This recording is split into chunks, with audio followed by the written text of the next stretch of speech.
हरि ओम शुक्लांबरधरं विष्णुं शशिवर्णं चतुर्भुजं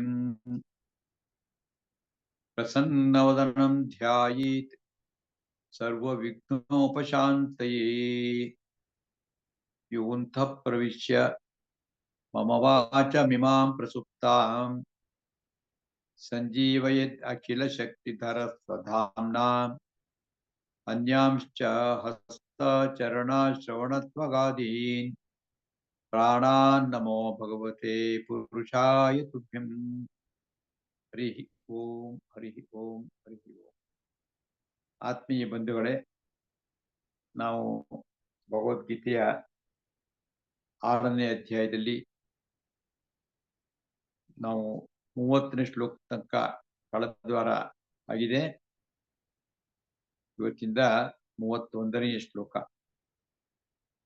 30ನೇ ಶ್ಲೋಕ, ಯೋ ಮಾಂ ಪಶ್ಯತಿ ಸರ್ವತ್ರ ಸರ್ವಂಚ ಮಯಿ ಪಶ್ಯತಿ ತಸ್ಯಾಹಂ ನ ಪ್ರಣಶ್ಯಾಮಿ ದಶಮೇನ ಪ್ರಣಶ್ಯತಿ. ಯಾರು ಭಗವಂತನನ್ನ ಎಲ್ಲ ಕಡೆ ಕಾಣ್ತಾರೋ, ಎಲ್ಲ ಸಂದರ್ಭಗಳಲ್ಲಿ ಭಗವಂತನನ್ನ ಕಾಣ್ತಾರೋ, ಅರ್ಥಾತ್ ಸ್ಮರಣೆ ಮಾಡಿಕೊಳ್ತಾರೋ, ಅಥವಾ ಭಗವಂತನ ಪ್ರಭಾವವನ್ನ ಕಾಣ್ತಾರೋ ಅಂತವರು ನನ್ನಿಂದ ದೂರ ಆಗಲ್ಲ, ನಾನು ಕೂಡ ಅವ್ರಿಗೆ ದೂರ ಆಗೋದಿಲ್ಲ.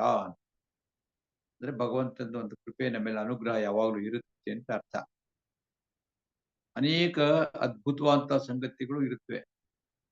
ಅದು ಒಂದೊಂದು ಕೂಡ ಅದ್ಭುತವೇ. ಆ ಅದ್ಭುತ ಭಗವಂತ ಏನಪ್ಪ ನಿಂಗೆ ಅಂತ ನಾವು ಅನ್ಕೊಳ್ಬೇಕು. ನಾವು ಹಿಂಗೆ ಇವತ್ತು ಮಾವಿನ ಹಣ್ಣು ತಿಂತ ಅದ್ರ ಜ್ಞಾಪಕ ಉಂಟು. ಆ ಮಾವಿನ ಹಣ್ಣು ಇಷ್ಟು ರುಚಿಯಾಗಿರೋದಕ್ಕೆ ನಾವು ಸೃಷ್ಟಿ ಮಾಡ್ಲಿಕ್ಕೆ ಸಾಧ್ಯನಾ? ಏನ್ ಮಾಡಿದ್ರು ಮಾಡಕ್ಕಾಗಲ್ಲ. ಒಂದೇ ಒಂದು ಮಾವಿನ ವಾಟೆ ತಿರುಗಿ ಸಾಕಿದ್ರೆ ಹೆಮ್ಮರ ಆಗಿ ಅದು ಸಾವಿರಾರು ಮಾವಿನ ಕೊಡ್ತಾ ಹೋಗ್ತಿರ್ತಲ್ಲ ವರ್ಷಗಟ್ಲೆ. ಇಂಥ ಅದ್ಭುತ ಶಕ್ತಿ ನೋಡಿ, ಇದು ಭಗವಂತನ ಲೀಲೆ.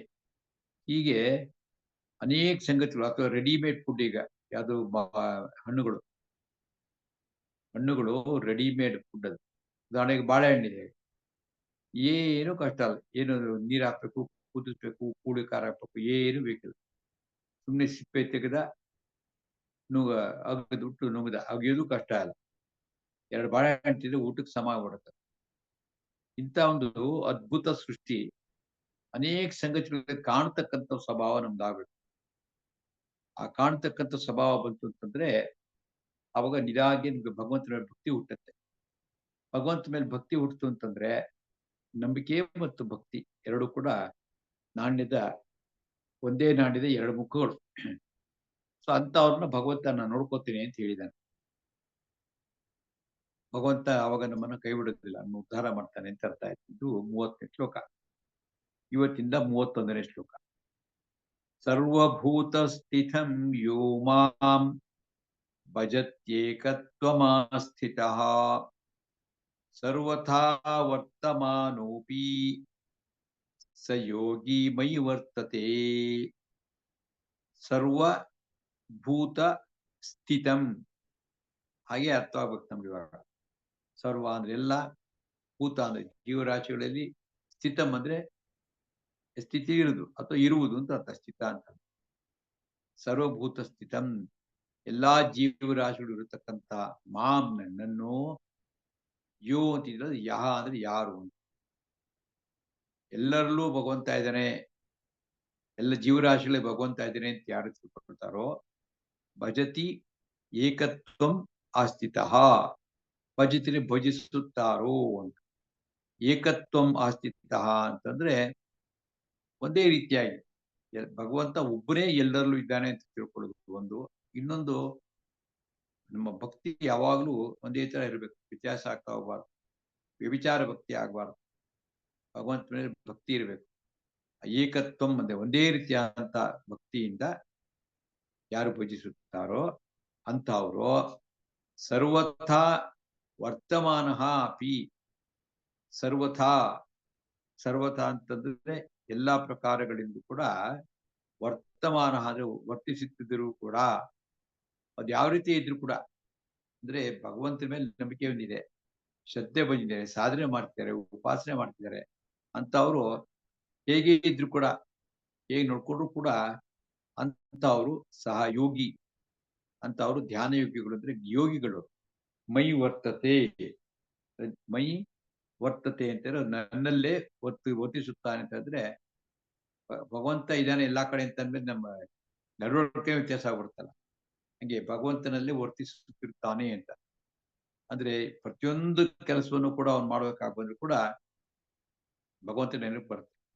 ಊಟ ಮಾಡೋಕಾರೆ, ತಿಂಡಿ ತಿನ್ಬೇಕಾರೆ, ಮಲ್ಕೋಬೇಕಾಗಿ ಬಂದ್ರೆ, ವಾಕಿಂಗ್ ಹೋಗ್ಬೇಕಾಗಿ ಬಂದ್ರೆ ಎಲ್ಲೂ ಅವ್ನು ಮಾಡಿಸಿದಾರೆ ಅಂತಕ್ಕಂಥದ್ದು ಭಾವ ಬರುತ್ತೆ. ಈ ರೀತಿ ಒಬ್ಬ ಭಕ್ತನಾಗ್ತಾನೆ ಅಂತ ಅರ್ಥ. ಇದು ಒಂದು ನಾವು ಕೇಳ್ತಾ ಇರೋಂಥದ್ದು ಥಿಯರಿಟಿಕಲ್ ಸಬ್ಜೆಕ್ಟ್. ಇದು ಥಿಯರಿ. ಸಾಧನೆ ಮಾಡ್ತಾ ಮಾಡ್ತಾ ಮಾಡ್ತಾ ನಮ್ಗೆ ಭಗವಂತನ ಇರುವಿಕೆ ಅನುಭವ ಬರುತ್ತೆ. ಆವಾಗ ನಾವೆಲ್ಲ ಅನುಭಾವಿಗಳು ಅಂತ ಆಗ್ಬೇಕು. ಭಗವಂತನ ಅನುಭವ ಬಂದಂತವ್ರಿಗೆ ಅದಕ್ಕಿಂತ ರುಚಿಯಾಗಿರ್ತಕ್ಕಂಥ ಸಂಗತಿ ಜಗತ್ತಿನಲ್ಲಿ ಯಾವುದೂ ಇಲ್ವಲ್ಲ. ಹಾಗಾಗಿ ಸದಾ ಕಾಲ ಸಂತೋಷವಾಗಿರ್ತಾರೆ.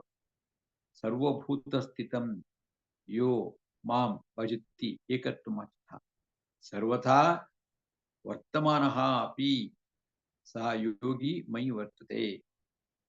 ಶ್ಲೋಕ ಅನ್ಸುತ್ತೆ ಓದ್ತೀನಿ, ನೋಡ್ಕೊಳ್ಳಿ. ಸರ್ವಭೂತ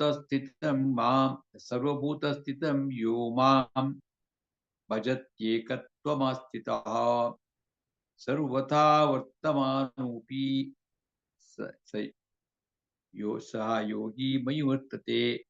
ಸಹ ಯೋಗಿ ಮೈ ವರ್ತತೆ.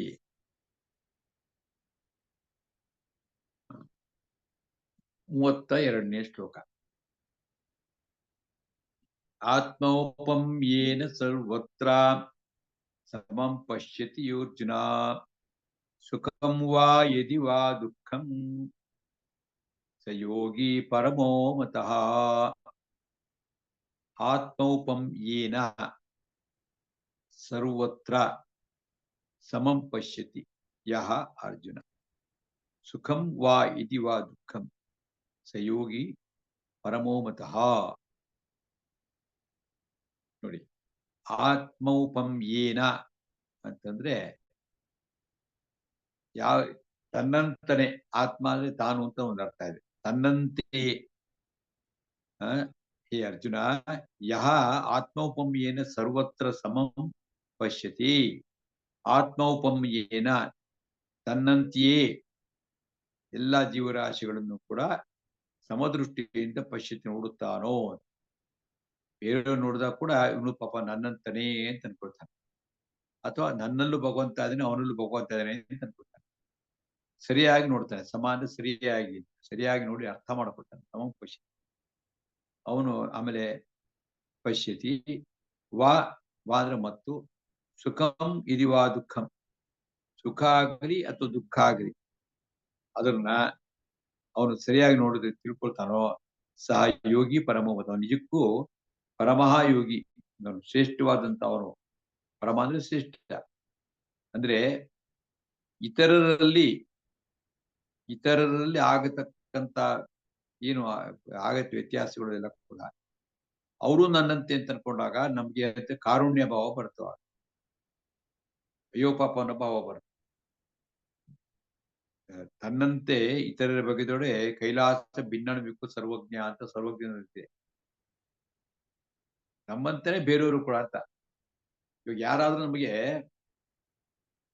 ಇನ್ಸಲ್ಟ್ ಮಾಡಿದ್ರೆ ಏನಾಯ್ತು, ನಮಗೆ ತುಂಬಾ ಅವಮಾನ ಅಂತೆ, ಕೋಪ ಆಗಿಲ್ಲ ಬರುತ್ತೆ. ನಾವು ಬೇರೆಯವ್ರಿಗೆ ಮಾಡಿದ್ರೆ ಅವ್ರಿಗೂ ಆಗತ್ತೆ, ಅವಮಾನ ಮಾಡ್ತಾರೆ. ಬೇರೆಯವ್ರ ದುಃಖಗಳನ್ನು ಅರ್ಥ ಮಾಡ್ಕೊಳ್ಬೇಕು, ಅವರ ಕಷ್ಟ ಸುಖಗಳನ್ನು ಅರ್ಥ ಮಾಡ್ಕೊಳ್ಬೇಕು.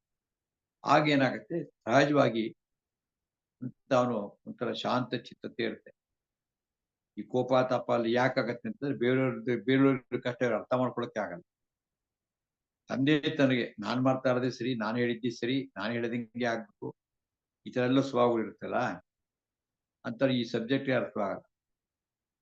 ನನ್ನಂತೆ ಇದ್ರೆ ಬೇರೆಯವ್ರಿಗೆ ಯಾರಿಗೂ ಹಸಿವೆ ಆಗಿದೆ ಅಂತಂದ್ರೆ ತಕ್ಷಣ ಫೀಲಿಂಗ್ ಆಗ, ಓಹೋ ನನ್ಗೆ ಹಸಿವೆ ಆದ್ರೆ ಹಿಂಗೆ ಇರುತ್ತೆ, ಅವನಿಗೂ ಪಾಪ ಹಂಗೆ ಹಸಿವೆ ಆಗಿರುತ್ತೆ, ಅವನಿಗೂ ಬಾಯಾರಿಕೆ ಆಗಿರುತ್ತೆ. ಆ ತರ ತಿಳ್ಕೊಂಡಾಗ ಏನಾಗ್ತದೆ ಅಂತಂದ್ರೆ ನಮ್ಗೆ ಸಮಾಜದ ಮೇಲೆ ಕಾರುಣ್ಯ ಭಾವ ಹುಟ್ಟುತ್ತೆ. ಏನಾದ್ರು ಮಾಡೋಣಪ್ಪ ಅಂತ ಅನ್ಸುತ್ತೆ. ಬೇರೆಯವ್ರನ್ನು ಕೂಡ ತನ್ನಂತೆ ಕಾಣಬೇಕು, ತನ್ನಂತೆ ಪರರ ಬಗೆದೊಡೆ ಅಂತ. ಅದೇ ಇಲ್ಲಿ ಹೇಳುದು, ಆತ್ಮೌಪಂ ಏನ ಸರ್ವತ್ರ ಸಮಂ ಪಶ್ಯತಿ ಯಾ ಅರ್ಜುನ. ನೋಡಿ, ಆತರ ಇರ್ತಾರೆ. ನಾನು ಯಾವುದೋ ಒಂದು ಸಂಘ ನೋಡಿದೆಲ್ಲ ಗೂಗಲ್ ನಲ್ಲಿ ಕಡೆ ಡಿಸ್ಕವರಿ ಚಾನಲ್ ನಲ್ಲಿ ಅವನು ಹುಲಿ, ಸಿಂಹ, ತೋಳ, ನರಿ ಎಲ್ಲ ಸಾಕಿದಾನೊಬ್ಬ. ಪ್ರಾಯಶಃ ರಷ್ಯಾದಲ್ಲಿರ್ಬೇಕು. ಅವನ ಹತ್ರ ಸಿಂಹ ಏನು ಹೋಯ್ತು ಅಂತಂದ್ರೆ ಏನು ಮೇಲೆಲ್ಲ ಎಗರಿ ಮಾಡಿ ಮೈಯೆಲ್ಲ ನೆಕ್ಕಿ ಪ್ರೀತಿ ಮಾಡ್ತೀವಿ ಅದಕ್ಕೆಲ್ಲ ಕೇಸರವನ್ನ ಸೌಡ್ತಾ ಹೊಟ್ಟೆ ಸೌಡ್ತಾ ಕಡಿಮೆ ಮಾಡಿಸ್ಕೊಂಡಿರ್ತಾನೆ. ಬೇರೆ ಯಾರಾದ್ರೂ ಅದನ್ನ ನೋಡಿದ್ರೆ ಗಾಬರಿ ಆಗುತ್ತೆ, ನಮಗೆ ಓಡೋಗ್ಬಿಡ್ತೀವಿ ನಾವು. ಅಂದ್ರೆ ತನ್ನಂತೆ ಕಾಣ್ತಕ್ಕಂಥದ್ದು ಎಲ್ಲಾ ಪ್ರಾಣಿಗಳಲ್ಲೂ ಕಾಣ್ತಕ್ಕಂಥದ್ದು ಇದೆಯಲ್ಲ, ಅದು ಅಸಾಧ್ಯವಾದಂಥದ್ದು, ಬಹಳ ಕಷ್ಟ. ಆದ್ರೆ ಕೊನೆ ಪಕ್ಷ ನಾವು ಅಷ್ಟೆಲ್ಲ ದೂರಕ್ಕೆ ಹೋಗೋದು ಬೇಡ. ನಮ್ಮಂತೆ ನಾವು ಸುತ್ತಮುತ್ತ ಬಂಧು ವರ್ಗಗಳು, ಸಮಾಜದಲ್ಲಿ ಮನೆಯಲ್ಲಿ ಇರ್ತಕ್ಕಂಥವ್ರು ಕೂಡ ಅವ್ರಿಗೇನ ಕಷ್ಟ ಆಯ್ತು ಪಾಪ, ನನ್ಗಾದ್ರೆ ಹಿಂಗೋ ಅವ್ರಿಗೂ ಹಂಗೆ ಅಂತ ಅನ್ಕೊಂಡು ಸಮಾಧಾನ ಚಿತ್ತದಿಂದ ಅಭ್ಯಾಸ ಮಾಡ್ಕೊಂಡ್ರೆ ಅವ್ನು ನಿಜಕ್ಕೂ ಅವ್ನು ಯೋಗಿ ಅಂತ ಅನ್ಸ್ಕೊಳ್ತಾನೆ ಅಂತ ಇಷ್ಟ ಹೋಗುದತ್ತ. ಆತ್ಮೌಪಂ ಏನ ಸರ್ವತ್ರ ಸಮಃ ಸಮಂ ಪಶ್ಯತಿ, ಪಶ್ಯತಿ ನೋಡುತ್ತಾನು, ಯಹ ಯಾರು ಅರ್ಜುನ. ಸುಖಂ ವಾ ಯದಿ, ಸುಖಂ ಅಥವಾ ವಾ ಅಂದ್ರೆ ಅಥವಾ, ಯದಿ ಒಂದು ವೇಳೆ, ದುಃಖಂ ದುಃಖ ಆಗಿದ್ರು ಕೂಡ ಸಹ ಯೋಗಿ ನಿಜಕ್ಕೂ ಅದನ್ನ ಹಿಂಗೆ ಸಮನಾಗಿ ತಗೊಂಡು ಅಂತಂದ್ರೆ ಸಮಂ ಪಶ್ಯತಿ, ಸುಖಂ ವಾ ಯದಿ ವಾ ದುಃಖಂ ಸಮಂ ಪಶ್ಯತಿ, ಅದನ್ನ ಅರ್ಥ ಮಾಡ್ಕೊಂಡವ್ರಿಗೆ ಅಂತವ್ರು ಪರಮಹಾಯೋಗಿ ಅಂತ ಮತ ಹಾಕೋದು ನನ್ನ ಅಭಿಪ್ರಾಯ. ನೋಡಿ, ಎಷ್ಟು ಒಂದು ಈ ಶ್ಲೋಕಗಳೆಲ್ಲ ಕೂಡ ನಮ್ಗೆ ಅನೇಕ ಬಾರಿ ಹೇಳ್ತಾ ಇರ್ತೀನಿ. ಬಹಳ ಬೇಗ ಗೊತ್ತಾದ್ರೆ ಇದು ಶ್ಲೋಕ ಗೊತ್ತಾಯ್ತು ಅಷ್ಟೆಲ್ಲ. ಶ್ಲೋಕ ಗೊತ್ತಾದ ನಂತರ ಏನ್ ಮಾಡಬೇಕು ಅಂತಂದ್ರೆ ಇದನ್ನ ಪ್ರಾಕ್ಟೀಸ್ ಮಾಡಬೇಕು ಹಂತ ಹಂತವಾಗಿ. ಫಸ್ಟ್ ಗೊತ್ತಾ, ನಮ್ಮ ಮನೆ ಒಳಗಡೆ, ನಮ್ಮ ಕುಟುಂಬಗಳಲ್ಲಿ ಬೇರೆಯವ್ರ ಬಗ್ಗೆ ಆಡ್ಕೊಳ್ಳುವಂಥದ್ದು, ಅವ್ರು ತಮಾಷೆ ಮಾಡುವಂಥದ್ದು, ಹಾಸ್ಯ ಮಾಡುವಂಥದ್ದು, ಅವಮಾನ ಮಾಡುವಂಥದ್ದು, ಅದ್ರೇನೋ ಒಂಥರ ಟೇಸ್ಟ್ ಸಿಗುತ್ತೆ. ಅವ್ರು ಜೋರಾಗಿ ಕೂಗ್ಬಿಟ್ಟು ಅಂದ್ಬಿಟ್ಟೆ ಅವ್ರು ಹೆದರ್ಕೊಂಡ್ಬಿಟ್ಟು ಅಂತ ಅಂದ್ಬಿಟ್ಟು ಇವ್ರು ಖುಷಿ. ಇಂಥದೆಲ್ಲ ಬಿಟ್ಟು ಶಾಂತ ಚಿತ್ತವಾಗಿ ಎಲ್ಲರೂ ಪ್ರೀತಿಸ್ತಕ್ಕಂಥದ್ದು ಕಲಿಬೇಕು ಅನ್ನೋಂಥದ್ದು ಯೋಗದ ತಾತ್ಪರ್ಯ. ಇಷ್ಟು ಹೇಳಿಬಿಟ್ಟು ಆಮೇಲೆ ಅರ್ಜುನಿಗೆ ಎಲ್ಲ ಚೆನ್ನಾಗಿದೆ ಅಂತ ಅನ್ಸುತ್ತೆ. ಆದ್ರೆ ನಮಗ್ ಬರೋ ಪ್ರಶ್ನೆ ಅರ್ಜುನಿಗೆ ಬರ್ತೀವಿ. ಅದನ್ನ ಪ್ರಶ್ನೆ ಕೇಳ್ತಾನೆ ಅರ್ಜುನ ವಾಚ, ಯೋಯಂ ಯೋಗಸ್ತ್ವಯಾ ಪ್ರೋಕ್ತಃ ಸಾಮ್ಯೇನ ಮಧುಸೂದನ ಏತಸ್ಯಾಂ ನ ಪಶ್ಯಾಮಿ ಚಂಚಲತ್ವಾ ಸ್ಥಿತಿಂ ಸ್ಥಿರಾಂ. ನೋಡಿ, ಅರ್ಜುನ ಹೇಳ್ತೇನೆ, ಅರ್ಜುನ ವಾಚ ಅಂದ್ರೆ ಯೋ ಅಂದ್ರೆ ಯಹ, ಅಯಂ ಯೋಗ ದ್ವಯ ಪ್ರೋಕ್ತಃ. ಏ ಮಧುಸೂದನ, ಕೃಷ್ಣಗೆ ಹೇಳ್ತಾ ಇದ್ರು ಮಧುಸೂದನ, ಯಾಕಂದ್ರೆ ಮಧು ಅನ್ನತಕ್ಕಂಥ ರಾಕ್ಷಸನ ಸಂಹಾರ ಮಾಡಿದ್ದೆ ಕೃಷ್ಣ, ಅದಕ್ಕೇನು ಮಧುಸೂದನ ಅಂತ ಹೆಸರು. ಏ ಮಧುಸೂದನ, ಯಹ ಅಯಂ ಯೋಗ ತ್ವಯ ಸಾಮ್ಯೇನ ಪ್ರೋಕ್ತಃ.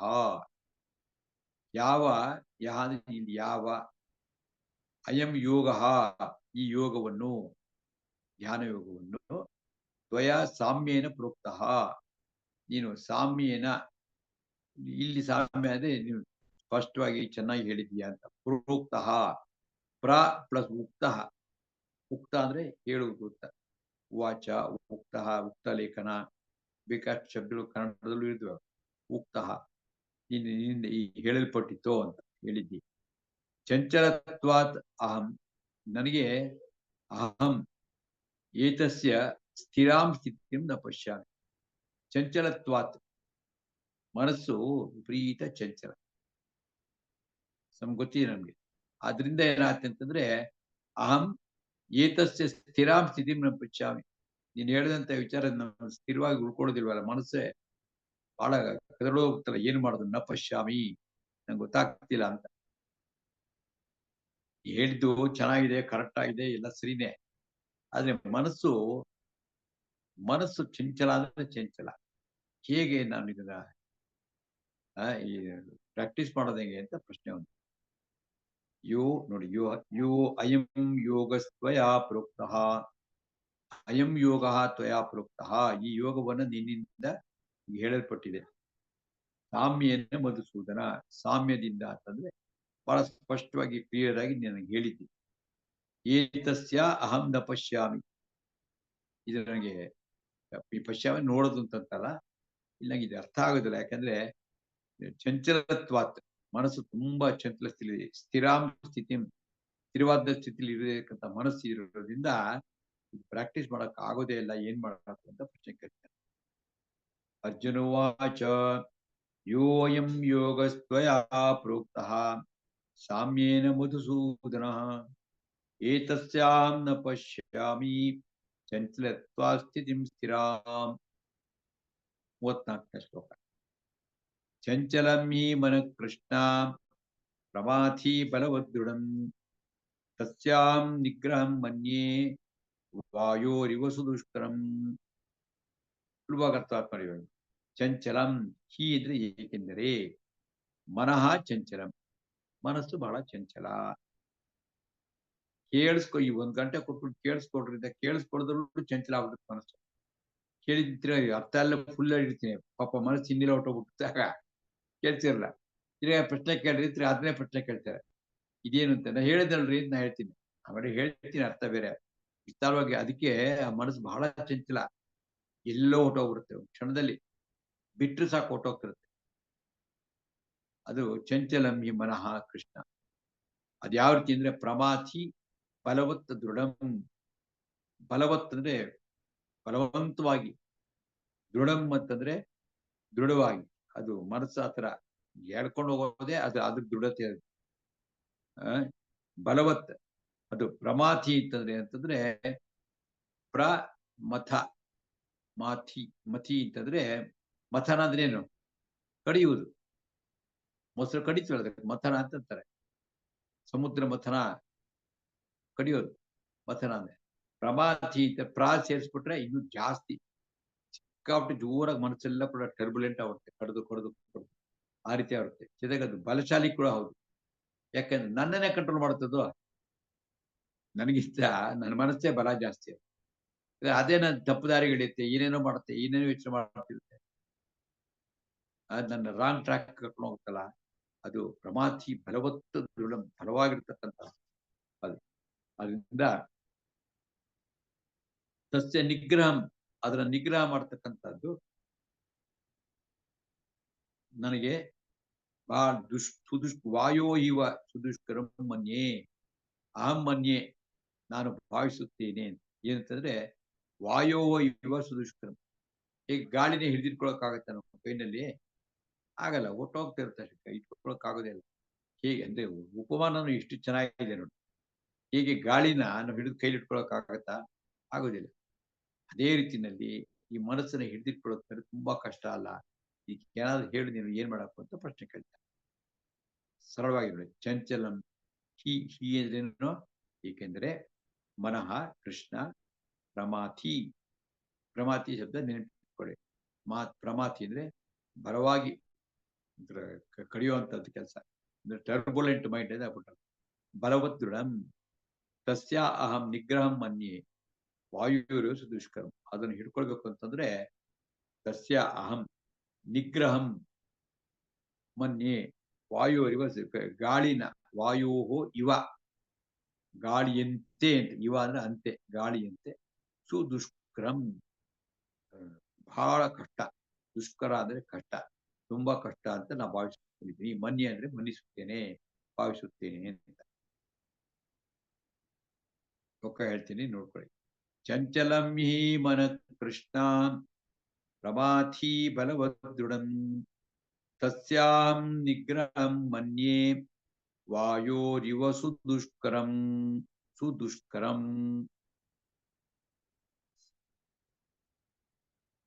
ಈಗ 2 ಶ್ಲೋಕದಲ್ಲಿ ಪ್ರಶ್ನೆ ಕೇಳಿದ್ದಾನೆ ಕೃಷ್ಣ. ಇದಕ್ಕೆ ಉತ್ತರ ಕೊಡ್ತಾನೆ, ಶಾಂತವಾಗಿ ಉತ್ತರ ಕೊಡ್ತಾನೆ.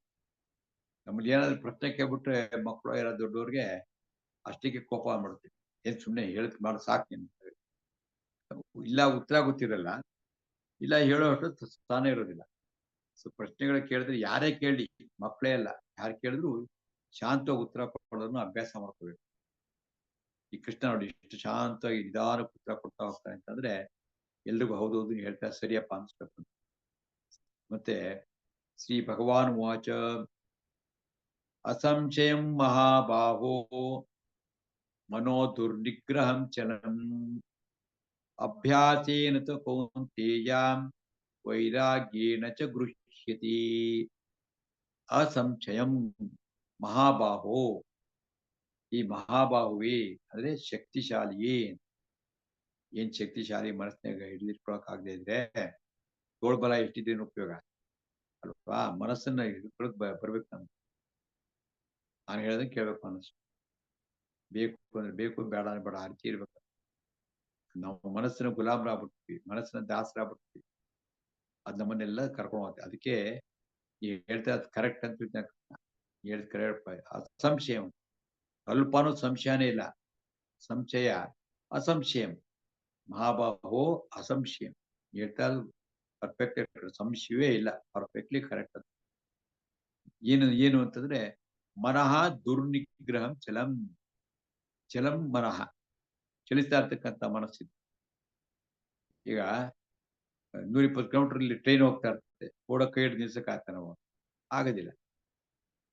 ಏನು ಜೋರಾಗಿ ಹೋಗ್ತಾ ಇರತಕ್ಕಂಥದ್ದು ಮನಸ್ಸು ಅದಕ್ಕಿಂತ ಜೋರ್ಗೆ ಹೋಗ್ತಿರುತ್ತೆ. ಚಲಂ ಮನಃ ದುರ್ನಿಗ್ರಹಂ. ನಿಗ್ರಹ ಅಂತಂದ್ರೆ ನಿಗ್ರಹ ಮಾಡೋದು. ದು ಅಂದ್ರೆ ಕಷ್ಟ, ದುರ್ನಿಗ್ರಹಂ ಬಹಳ ಕಷ್ಟ ಅಂತ ದುರ್ನಿಗ್ರಹ. ಅಸಂಶಯ, ಏನು ಸಂಶಯನೇ ಇಲ್ಲ, ಹೇಳಿದ್ ಕರೆಕ್ಟ್. ಅಸಂಶಯ ಮಹಾಬಾಹು ಮನೋ ದುರ್ನಿಗ್ರಹ.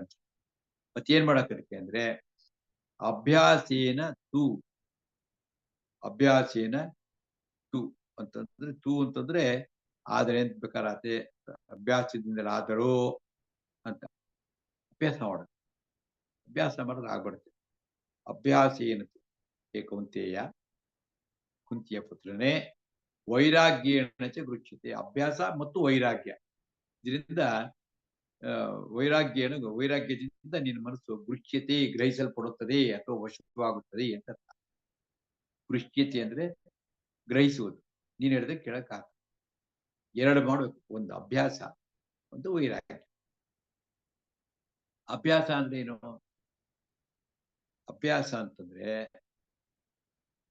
ಸತತವಾಗಿ ಪ್ರಾಕ್ಟೀಸ್ ಮಾಡೋದು. ಈಗ ಯೋಗ ಇದೆ, ನಾವು ಅನೇಕ ಜನ ಯೋಗ ಕೇಂದ್ರಕ್ಕೆ ಹೋಗ್ತೀವಿ, ಯೋಗಗಳು ಮಾಡ್ತೇವೆ. ಈ ಮನೇಲಿ ಮಾಡಿ ನೋಡೋಣ, ಮನೇಲಿ ಯೋಗ ಮಾಡಕ್ ಆಗುತ್ತೆ. ಎಷ್ಟು ಸತಿ ಪ್ರಯತ್ನ, 1 ದಿವಸ ಮಾಡ್ರಿ, 2 ದಿವಸ ಮಾಡಲ್ಲ. ಅಯ್ಯೋ ಬೆಳಿಗ್ಗೆ ಮಾಡಿ ಸಾಯಂಕಾಲ ಮಾಡಿ, ಸಾಯಂಕಾಲ ನಾಳೆಯಿಂದ ಶುರು ಮಾಡೋಣ. ಅದೇ ಯೋಗ ಕೇಂದ್ರಕ್ಕೆ ಹೋಗೋದು ಅಭ್ಯಾಸ ಆಗ್ಬಿಟ್ರೆ ತಪ್ಪಿಸ್ಕೊಳಕ್ಕೆ ಆಗಲ್ಲ. ಕಂಟಿನ್ಯೂಸ್ ಆಗಿ ಹೋಗ್ತಾನೆ ಇರ್ತೀವಿ, ಅಲ್ಲೇ ಮಾಡ್ತಾ ಮಾಡ್ತಾ ಮಾಡ್ತಾ ಆರೋಗ್ಯ ಚೆನ್ನಾಗಿ ಸುಧಾರಿಸ. ಯಾರ್ಯಾರು ಎಷ್ಟೋ ಜನ ಮನೇಲಿ ಮಾಡಬೇಕು ಅಂತ ಅನ್ಕೊಂಡಿದ್ದಾರೆ, ಅವ್ರದ್ದೆಲ್ಲ ಫೇಲ್ಯೂರ್. ಯಾಕಂದ್ರೆ ಆಗೋದಿಲ್ಲ ಮಾಡೋದಕ್ಕೆ. ಅಂದ್ರೆ ಅಭ್ಯಾಸ ಮಾಡ್ಬೇಕಾಗೋ. ಇದೊಂದಕ್ಕೆ ಅಲ್ಲ, ಭಗವದ್ಗೀತೆ ಕ್ಲಾಸ್ಗೆ ಪ್ರಾರಂಭದಲ್ಲಿ 300-400 ಜನ ಬರ್ತಾರೆ. ಬರ್ತಾ ಬರ್ತಾ ಬರ್ತಾ ಬಿಟ್ಬಿಡ್ತಾರೆ. ಏನು ಇಂಟ್ರೆಸ್ಟ್ ಇಲ್ಲ ಅಂತಂತಲ್ಲ, ಪಾಪ ಅವ್ರಿಗೂ ಕಲಿಬೇಕು ಅಂತ ಆಸೆ ಇರುತ್ತೆ. ಅಭ್ಯಾಸ ತಪ್ಪೋಗ್ಬಿಡುತ್ತೆ. ಒಂದ್ 4 ದಿವಸ 3 ದಿವಸ ಇಲ್ಲ ಊರಿಗೆ ಹೋಗಿದ್ದೆ ಬರಲ್ಲ. ಆಮೇಲೆ ಅದೇ ಅಭ್ಯಾಸ ಆಗುತ್ತೆ. ಅದು ಬರದೇ ಇರೋದೇ ಅಭ್ಯಾಸ ಆಗುತ್ತೆ. ಅದು ಒಂದು ಅಭ್ಯಾಸ ತಾನೆ. ಯೋಗ ಮಾಡದೇ ಇರೋದು ಒಂದು ಅಭ್ಯಾಸ. ಆತರ ನೆಗೆಟಿವ್ ಅಭ್ಯಾಸಗಳು ಆಗ್ಬಿಡುತ್ತೆ. ಅದಕ್ಕೆ ಇದು ಅಭ್ಯಾಸ ಮಾಡಕ್ಕೋ, ಅಭ್ಯಾಸ ಮಾಡಿದ್ರೆ ಬರುತ್ತೆ ಅಂತಂದ್ರೆ ಹಠ ಸ್ವಭಾವ ಇರಬೇಕು. ಇಲ್ಲ ನಾನು ಮಾಡೇ ಮಾಡ್ತೀನಿ ಅಂತ. ಯೋಗ ಆಗ್ಲಿ, ಭಗವದ್ಗೀತೆ ಪಾರಾಯಣ ಇರ್ಲಿ, ಶ್ಲೋಕ ಹೇಳೋದಿರ್ಲಿ, ಪ್ರತಿಯೊಂದು ಕೂಡ ಚೆನ್ನಾಗಿ ಅಭ್ಯಾಸ ಆಗ್ಬಿಟ್ರೆ ಆಟೋಮೆಟಿಕ್ ಆಗಿ ಮಾಡ್ತಾ ಇರ್ತೀವಿ. ಅದರಿಂದ ಅಭ್ಯಾಸ ಏನು ಕೌಂತೆಯ, ಅಷ್ಟೇ ಅಲ್ಲ ವೈರಾಗ್ಯೇಣ ಚ ಗೃಚ್ಯತೆ. ವೈರಾಗ್ಯದಿಂದ, ಏನು ವೈರಾಗ್ಯ ಅಂತಂದ್ರೆ, ವೈರಾಗ್ಯ ಅಂತಂದ್ರೆ ನಮಗೆ ಬೇರೆ ಬೇರೆ ಆಕರ್ಷಣೆಗಳಿಂದ ನಾವು ಮುಕ್ತರಾಗಬೇಕು. ಏನೋ ಆಕರ್ಷಣೆ ಬರುತ್ತೆ. ಈಗ ಭಗವದ್ಗೀತೆ ಕ್ಲಾಸ್ಗೆ ಕೂತಿದ್ದೀವಿ, ಬಹಳ ಇಂಟ್ರೆಸ್ಟಿಂಗ್ ಇರುತ್ತೆ, ಕೇಳಪ್ಪ ಅಂತಲ್ಲ, ಕಲಿಬೇಕು ಅಂತ ಆಸೆ ಇದೆ. ಆಗ ಅಷ್ಟು ಸರಿಯಾಗಿ ಯಾರು ಹೇಳ್ತಾರೆ, ಈ ಟಿವಿಲಿ ಇಂಥ ಕಾರ್ಯಕ್ರಮ ಬರ್ತಾ ಇದೆ ನೋಡಿ, ತುಂಬಾ ಚೆನ್ನಾಗಿದೆ, ಹೊಟ್ಟೋಗ್ಬಿಡೋದಲ್ಲ, ಆದ್ರೆ ಬಿಡ್ಬೇಕು. ರಾಗ ಅಂದ್ರೆ ಪ್ರೀತಿ ಅಂತ, ವಿಶೇಷವಾದಂತ ಪ್ರೀತಿ ಏನಿರುತ್ತಲ್ಲ, ವಿಶೇಷವಾದ ಆಸಕ್ತಿ, ಅದಕ್ಕೆ ಅದನ್ನ ಬಿಡತಕ್ಕಂಥದ್ದಕ್ಕೆ ವೈರಾಗ್ಯ ಅಂತ. ವಿಶೇಷವಾದ ಪ್ರೀತಿ ಯಾರ ಮೇಲೆ ಬರ್ಬೇಕು? ನಮ್ಗೆ ನಮ್ಮ ಸಾಧನೆ ಮೇಲೆ ಬರ್ಬೇಕು. ನಮ್ಗೆ ತುಂಬಾ ಇಷ್ಟ ಯಾವ್ದು ಗೊತ್ತಾ? ಭಗವದ್ಗೀತೆ ಕಲ್ತ್ಕೊಳ್ಳೋಂಥದ್ದೇ ತುಂಬಾ ಇಷ್ಟ ಅಂತಂದ್ರೆ ಅವ್ರ ಕ್ಲಾಸ್ ತಪ್ಪಿಸ್ಕೊಳ್ಳದೆ ಬರ್ತದೆ. ಬೇರೆ ಇಷ್ಟ ಆದ್ರೆ ಬಿಟ್ಟೇ ಬಿಡ್ತೀವಿ. ಅದಕ್ಕೋಸ್ಕರ ವೈರಾಗ್ಯ ಅನ್ನೋದು ಇಂಪಾರ್ಟೆಂಟ್ ಏನಂತಂದ್ರೆ ಯಾವ್ದ್ರ ಮೇಲೆ ಪ್ರೀತಿ ಬೆಳೆಸ್ಕೋಬೇಕು ಅದು ಬೆಳೆಸ್ಕೊಳ್ಳೇಬೇಕು. ವಿಶೇಷವಾದ ರಾಗ ಅಂದ್ರೆ ಪ್ರೀತಿ ಬೆಳೆಸ್ಕೋಬೇಕು. ಇದು ಮಾಡಿದ್ರೆ ಆಗತ್ತಪ್ಪ. ತಪಸ್ಸುಗಳಿಗೆ ತಪಸ್ ಮಾಡಬೇಕು ಅಂತಕ್ಕಂಥದ್ದೇ ಒಂದು ಅದೇ ಪ್ರೀತಿ ಅದ್ರ ಮೇಲೆ ತುಂಬಾ ಬೆಳೆಸ್ಕೊಂಡ್ಬಿಡ್ತಾರೆ. ಆಗ ಮಿಕ್ಕಿದ ಸಂಗತಿಗಳ ಮೇಲೆ ಅವ್ರಿಗೆ ಆಸಕ್ತಿ ಬರೋದಿಲ್ಲ ಅಂತ ಅರ್ಥ.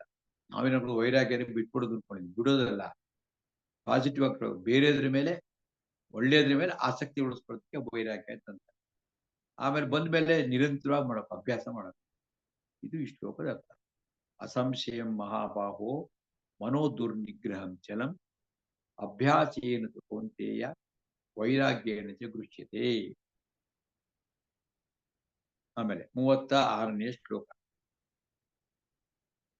ಸಂಯತಾತ್ಮನ ಯೋಗೋ ದುಷ್ಪ್ರಾಪ ಇತಿ ಮೇ ಮತಿಃ ವಶ್ಯಾತ್ಮನಾತು ಯತತಾಂ ಶಕ್ಯೋ ಅವಾಪ್ತುಂ ಉಪಾಯಿತಃ. ಅಸಂಯತಾತ್ಮನ ಯೋಗಃ. ಅಸಂಯಮ ಕೇಳಿದ್ರೆ ಶಬ್ದ. ನಮ್ಮನ್ನು ನಾವು ಕಂಟ್ರೋಲ್ ಮಾಡ್ಕೊಳ್ಳೋದು. ಯಮ ಅಂದ್ರೆ ಕಂಟ್ರೋಲ್, ಸಂಯಮ ಚೆನ್ನಾಗಿ ಕಂಟ್ರೋಲ್ ಮಾಡ್ಕೊಳ್ತಕ್ಕಂಥದ್ದು. ಅಂತ ಸೇರ್ಪಟ್ರೆ ವಿರುದ್ಧವಾದ ಅಸಂಯತಾತ್ಮನ, ಯಾರು ತಮ್ಮ ಮನಸ್ಸನ್ನ ವಶ ಪಡ್ಕೊಂಡಿರುವುದಿಲ್ವೋ ಅಂತವ್ರಿಗೆ ಯೋಗ ದುಷ್ಪ್ರಾಪ. ಯೋಗ ಅಂತಕ್ಕಂಥದ್ದು ಪ್ರಾಪ್ತಿ ಆಗುವುದು ಅಸಾಧ್ಯ. ದೂ ಅಂತಂದ್ರೆ ಯಾವಾಗಲೂ ಬರುತ್ತೆ ನೋಡಿ. ದೂ ಇದೆಯಲ್ಲ, ದೂ ಅಂತಂದ್ರೆ ಕಷ್ಟ ಅಂತ. ಖ ಅಂದ್ರೆ ಆನಂದ ಅಂತ. ದುಃಖ ಅಂತಂದ್ರೆ ಆನಂದವೇ ಬಹಳ ಕಷ್ಟ ಆಗ್ಬಿಟ್ಟಿದೆ, ಅದಕ್ಕೆ ದುಃಖ ಅಂತ. ಸುಖ ಅಂತಂದ್ರೆ ಖ ಅಂದ್ರೆ ಆನಂದ, ಸು ಅಂದ್ರೆ ಸುಲಭವಾಗಿ ಆನಂದ ಆಗ್ತಾ ಇದೆ, ಅದಕ್ಕೆ ಸುಖ ಅಂತ. ಆಮೇಲೆ ಹಿಂದೆ ಬಂದಿದ್ರು ದುಷ್ಪೂರ ಅಂತ, ಪೂರ್ತಿಗೊಳಿಸ್ತಕ್ಕಂಥ. ಅದಕ್ಕೆ ದೂ ಅಂದ್ರೆ ಬಹಳ ಕಷ್ಟ ಅಂತ. ದೂ ಅಂದ್ರೆ ಕಷ್ಟ ಅಂತ. ದುಷ್ಪ್ರಾಪ ಪಡೆಯಲು ಬಹಳ ಕಷ್ಟ. ದೂ ಆದ್ರೆ ಕಷ್ಟನೇ. ಆದ್ರೆ ವಶ್ಯಾತ್ಮನ ಅಂತಾರೆ, ಆತ್ಮವನ್ನು ವಶ ಮಾಡ್ಕೊಂಡಿರ್ತಕ್ಕಂಥ. ಆತ್ಮ ಅಂದ್ರೆ ಏನು? ಮನಸ್ಸು. ಮನಸ್ಸನ್ನು ವಶ ಮಾಡ್ಕೊಂಡಿರ್ತಕ್ಕಂಥವ್ರಿಗೆ ವಶ್ಯಾತ್ಮನ. ಜೊತೆಗೆ ಯತತ ಅಂದ್ರೇನು? ಯತ್ನ ಮಾಡ್ತಕ್ಕಂಥದ್ದು, ಪ್ರಯತ್ನ ಮಾಡ್ತಕ್ಕಂಥ, ನಿರಂತರ ಪ್ರಯತ್ನ. ಈ ಪ್ರಯತ್ನ ಮಾಡಿದ್ರೆ ಹೆಂಗ್ರಿ ಅದು ಅಭ್ಯಾಸ ಆಗತ್ತೆ? ಉದಾಹರಣೆಗೆ ಈಗ ನಾವು ಅನ್ಕೊಳ್ತೀವಿ, ನಾವು ವಾಕಿಂಗ್ ಹೋಗ್ಬೇಕಪ್ಪ ದಿನಾಲು ಕೂಡ, ನನಗೆ ಮೈ ಭಾರ ಆಗ್ಬಿಟ್ಟಿದೆ, ಡಾಕ್ಟರ್ ಹೇಳಿದ್ದಾರೆ ವಾಕಿಂಗ್ ಹೋಗ್ಬೇಕು ಅಂತ ಅನ್ಕೊಂಡ್ಮೇಲೆ ಮನಸ್ಸನ್ನು ನಿಗ್ರಹ ಮಾಡಬೇಕು. ಮನಸ್ಸು ಹೇಳ್ತೀವಿ ಬೇಡ ಹೊಡೆಯುತ್ತೆ, ಕುತ್ಕೊಂಡ್ಬಿಡು, ನಾಳೆಯಿಂದ ಹೋಗಿ. ಪ್ರತಿಯೊಂದಕ್ಕೂ ಮನಸ್ಸು ಹಂಗೆ ಹೇಳೋದು. ನೀವೇನ್ ಅನ್ಕೊಳ್ತೀವಿ ಅದಕ್ಕೆ ವಿರುದ್ಧವಾಗಿ ಹೇಳ್ಕೊಂಡಿದ್ರು. ಹೋಗಿಟ್ಟು ಒಂದು ಅಧ್ಯಾಯ ಪಾರಣ ಮಾಡ್ಕೊಂಡ್ರೆ ತಕ್ಷಣ ಮನಸ್ಸು ನಾಳೆಯಿಂದ ಮಾಡಿ ಯಾಕೆ ಅನ್ನೋದು. ಅವ್ನು ಶುರು ಮಾಡಿದ್ಮೇಲೆ ಒಂದು ಅಧ್ಯಾಯ ಪೂರ್ತಿ ಮಾಡಕ್ ಮುಂಚೆನೆ ಇವತ್ತು 10 ಶ್ಲೋಕ ಸಾಕ್ಬಿಡು, ನಾಳೆ ನಿಮ್ಗೆ ಇದು ಮಾಡು. ಸದಾ ನಮ್ಮನ್ನು ನೆಗೆಟಿವ್ ಆಗಿ ಹಿಡಿತಾ ಹೋಗ್ತಿರ್ತ ಮನಸ್ಸು. ನಮ್ದೇ ಮನಸ್ಸು, ಬೇರೆಯವ್ರದ್ದಲ್ಲ. ಅದಕ್ಕೋಸ್ಕರ ಅದನ್ನು ವಶ ಪಡ್ಕೊಂಡಿದ್ದಂಥವ್ರಿಗೆ ವಶ್ಯಾತ್ಮನ. ಯತ ಅಂದ್ರೆ ಪ್ರಯತ್ನ ಮಾಡ್ತಕ್ಕಂಥ, ಪ್ರಯತ್ನ ಪೂರ್ವಕವಾಗಿ ವಶ್ಯಾತ್ಮನ ಮನಸ್ಸು ಮಾಡ್ಕೊಂಡಿದ್ರೆ. ಉಪಾಯತಃ ಅಂತ. ಉಪಾಯ ಅಂದ್ರೆ ದಾರಿ ಅಂತ ಅರ್ಥ. ಕನ್ನಡದ ಉಪಾಯ ಅಂದ್ರೆ ಮೋಸ ಮಾಡೋದಾಗ್ತದಲ್ಲ, ಉಪಾಯ ಅಂದ್ರೆ ದಾರಿ. ಉಪಾಯತಃ ಸಾಧನೆಯಿಂದ ಅವಾಪ್ತುಂ ಶಕ್ಯ.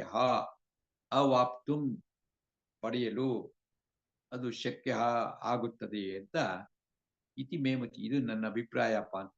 ಎಷ್ಟು ವಿನಮ್ರತೆ ಭಗವಂತನಿಗೆ. ನಾನು ಹೇಳ್ತಾ ಇದ್ದೀನಿ ಕೇಳುವಂತ ಆರ್ಡರ್ ಮಾಡ್ತಿಲ್ಲ. ಇತಿ ಮೇಮತಿ, ಇದು ನನ್ನ ಬುದ್ಧಿಗೆ ತೋಚಿದಂಗೆ ಹೇಳ್ತೀನಪ್ಪ, ಅಥವಾ ಇದು ನನ್ನ ಅಭಿಪ್ರಾಯಪ್ಪ ಅಂತ ಹೇಳ್ತೇನೆ. ಅನೇಕ ಇದ್ರೆ ಒಂದೊಂದು ಶ್ಲೋಕದಲ್ಲೂ ಕೂಡ ಅನೇಕ ಸಂಗತಿಗಳನ್ನು ಗುರುತಿಸಿ ನಾವೇ ಅರ್ಥ ಮಾಡ್ಕೋಬೇಕು. ಪಾರಾಯಣ ಮಾಡ್ತಾ ಬರುತ್ತದೆ. ಶ್ಲೋಕ ಹೋಗ್ತೀನಿ. ಅಸಂಯತಾತ್ಮನ ಯೋಗೋ ದುಷ್ಪ್ರಾಪ ಇತಿ ಮೇ ಮತಿ ವಶ್ಯಾತ್ಮನಾತು ಯತತಾ ಶಕ್ಯೋ ಅವಾಪ್ತುಂ ಉಪಾಯಿತಃ. ನಮ್ಮ ಮನಸ್ಸನ್ನು ನಿಗ್ರಹ ಮಾಡಿಕೊಂಡ್ರೆ ಎಲ್ಲೂ ಆಗತ್ತೆ ಅಂತ. ಈಗ ಅರ್ಜುನ ಮತ್ತೆ ಪ್ರಶ್ನೆ ಕೇಳ್ತಾ ಹೇಳಿದ್ಮೇಲೆ, ಅಯತಿ ಶ್ರದ್ಧಯೋಪೇತೋ, ಈಗೆಲ್ಲ ಆಯ್ತು, ಅರ್ಥವಾಯ್ತು ಅರ್ಜುನನಿಗೆ. ಅದು ತಿರ್ಗಾ ಒಂದು ಡೌಟ್ ಬರೋದು ಒಳ್ಳೇದೇನೆ.